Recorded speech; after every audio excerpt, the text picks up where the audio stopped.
I'm Wendy Rutledge, and this is Palm Beach TV, a production of the Palm Beach Civic Association.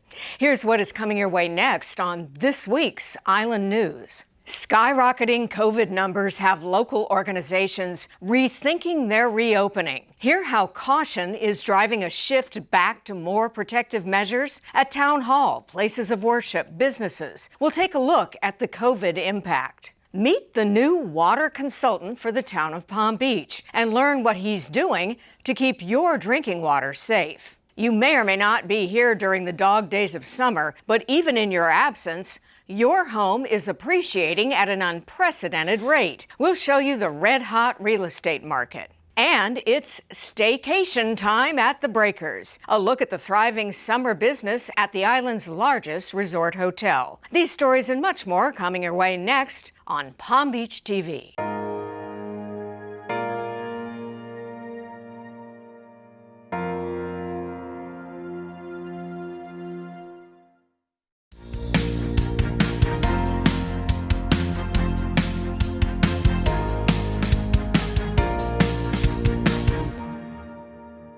It is a distinction that is more regrettable than it is a matter of pride.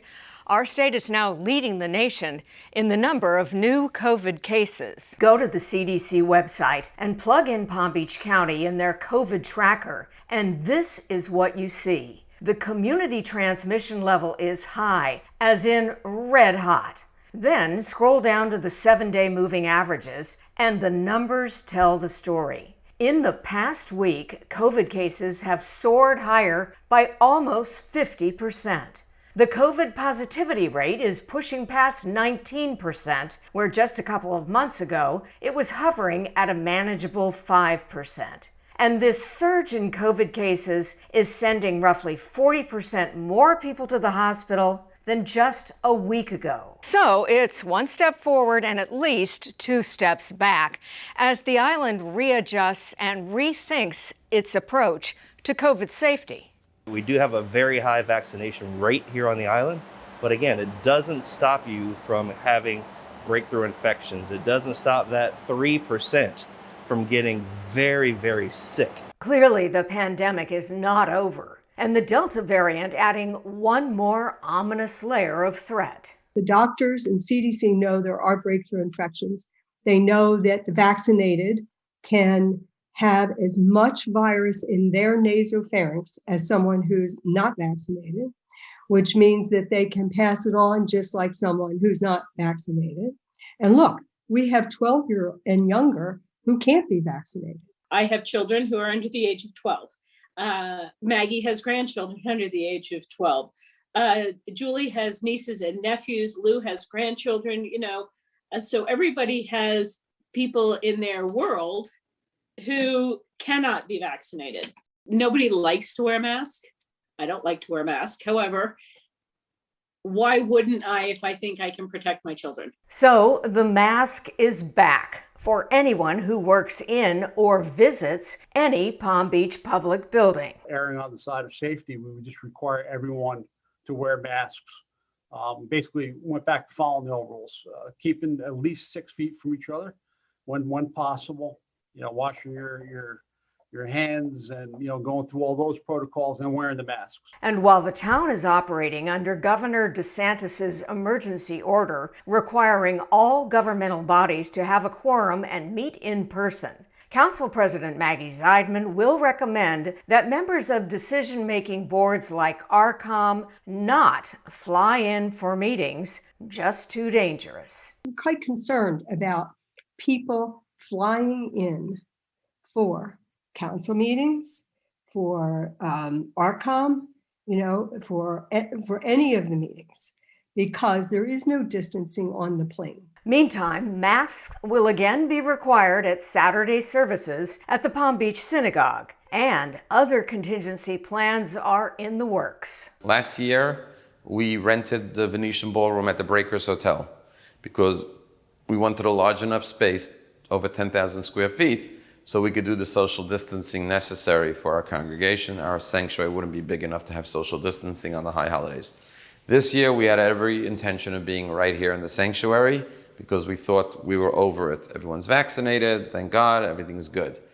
Unfortunately, now there's been an increase. So we are talking to the breakers about a contingency plan. We pray that in the next month things will go down and maybe we won't have to, but we do want to be prepared in case the numbers don't go down or they continue to rise, to have an alternate plan, because we want to make sure everyone's safe and healthy. Though the Royal Poinciana Chapel will not require masks, they will be highly recommended. We don't check people at the door on Sunday morning. We don't require that people be vaccinated. We take very seriously people's privacy. We take very seriously public safety. And so I've said with regularity, not that you need to be vaccinated, but you need to be responsible. And I do believe that if people act responsibly, even if they are unvaccinated and wear masks, they will be safe and we will be safe in one another's presence. As for organizations like ours at the Palm Beach Civic Association, we demonstrated what President Mary Robison describes as our adaptability a year and a half ago, when she asked the council for guidance about canceling in-person events, which they did advise, and so she did. And now? And here we are, all these months, a year, almost and a half later, and we're still practicing adaptability, which, in our case, we have taken all measures for safety. Most importantly, safety of our employees, safety of our directors, safety of our members, safety for the community. We put it out there as often as we can. We are masking up again when, we're in the office, as I think you've seen what has Publix also put that in place for their employees. I mean, they're doing their part. I think our community as a whole, is taking the proper measures to keep our residents safe. We have several very active committees. We have public safety, we have the healthcare committee, and the leadership there has been very strong with regard to COVID. Can you share a little bit about that? Sure. I give Judy Goodman, who chairs our healthcare committee, and Dave Duffy, who chairs the public safety committee, great credit, because we are on the phone often with them, as I know you are. And Judy has been on camera, really advising our residents to play it safe as well. Dave Duffy spoke to us about the Public Safety Committee meeting that he wishes to put in place at the beginning of the season so we can advise our residents coming back. And so they're on top of everything. Meet the new water consultant for the town of Palm Beach. Learn how he's trying to keep your water safe. Meet John Potts, hired by the town of Palm Beach to analyze water quality issues and concerns stemming from the town's water source, West Palm Beach. My expertise and my primary practice has been in water treatment. I practiced it around the world. I became actually an international expert in membrane technology. Back in the 90s, I was the leader of the town of Jupiter's system when it went to membrane technology, which was kind of the first big one here on the East Coast. Potts is just weeks on the job, starting off as an observer of a panel of experts put together by West Palm Beach to explore the challenges and best practices to achieve clean drinking water. The issue in this case is because it is surface waterborne, and the city of West Palm Beach has surface water as their supply, there are innumerable sources of this contamination. Is their goal to sort of up the level of testing, if you will, for the biological contaminants? Yes, it is, and increase the probability.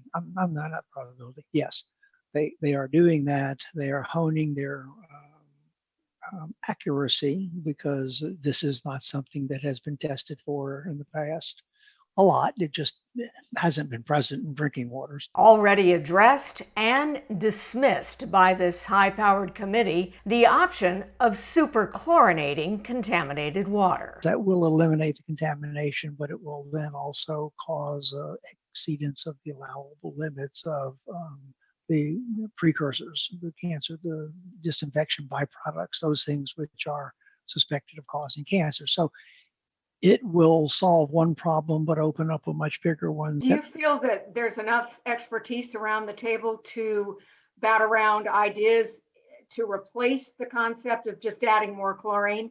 There are some innovative people there with great ideas that might work. Yeah, very, very much. Yeah, my only, the only difficulty, and I've been in this position, got a committee of very, very well respected people, and you gotta guide them because a committee of that nature, as you know, tends to drift.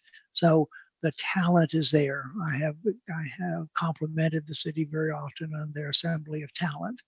It now is up to the committee, guidance people to let's keep it focused. Let's go looking for what happened and what can we do to keep it from happening again. Could there be a critical mansion shortage on the island? Well, with buyers far outpacing sellers, that really could be the case.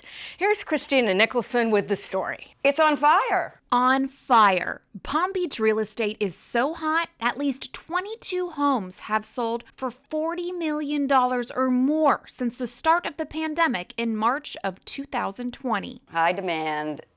It's difficult to find a home, low inventory, prices are strong, prices are higher than they've ever been in my 30-year career, certainly. Realtor and broker Linda Olson says the trend of people moving to South Florida started before the pandemic, wanting to not only escape to the warm weather, but preserve their wealth in a state with fewer taxes.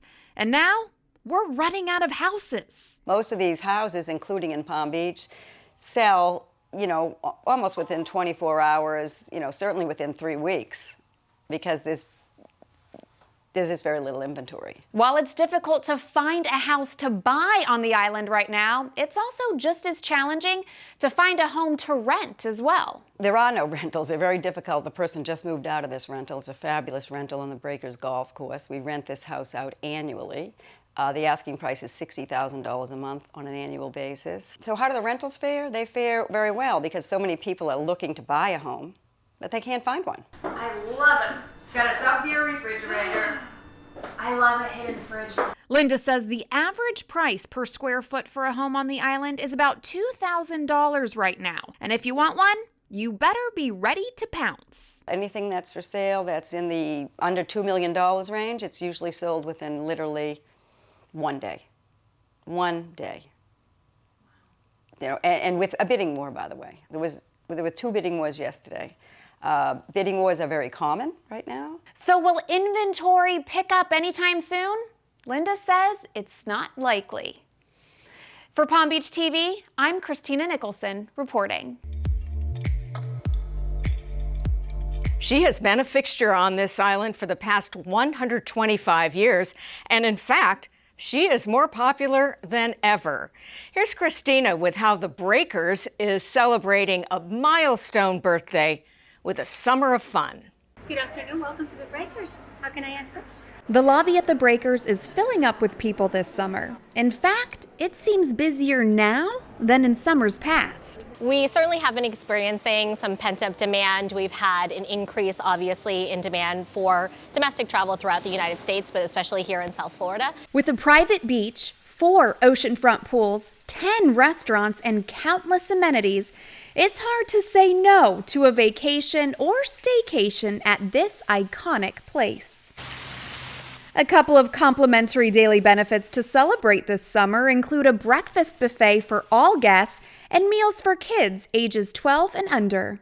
The Breakers has always been a wonderful destination. A wonderful destination for people of all ages and any occasion, but especially a great place to lay your bags down for some R&R. The Breakers just isn't celebrating a big comeback after the COVID pandemic, but they're also celebrating 125 years in beachside business this year. For Palm Beach TV, I'm Christina Nicholson.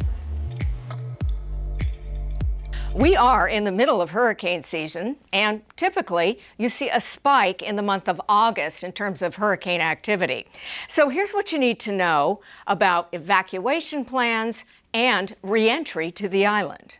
As always, when evacuation orders are issued for barrier islands, which of course includes Palm Beach, Fire Rescue strongly advises residents to get off the island and heed the warning. Plan now where you will go.